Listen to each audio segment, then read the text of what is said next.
Mga boss, tungkol pa rin sa 500 peso na sinabi ng DTI Secretary Cristina Roque. 500 peso ay kasya na sa Noche Buena ng mga mamamayang Pilipino. Trending sa social media ngayon yan mga boss sa Pilipinas. So ito, mga artista nakisali na mga boss. Ito, basahin natin.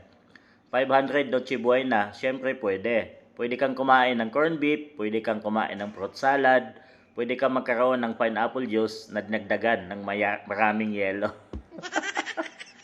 Yan ang saad ng batikang aktres na si Gloria Diaz. Siyempre, may sagot din ang batikang direktor, si Direk Daryl Yap tungkol dyan mga boss.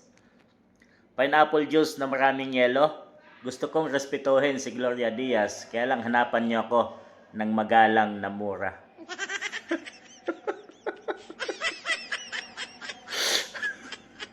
May pambasag na sagot itong si Direk Daryl Yap mga boss. Siyempre, ayaw niyang masaktan ito. Batikang artista to mga boss. Respeto. Talagang Gloria Diaz mga boss. Kaya lang, may mura ba na magalang na mura? Ayan mga boss, tulungan natin si Direk Daryl Yap na hanapan. Comment kayo dyan mga boss, ano bang magalang na mura? Para yun ang sasabihin ni Direk Daryl Yap dito kay Gloria Diaz mga boss. Isip-isip na kayo boss, ano bang magalang na mura? Comment nyo dyan mga boss.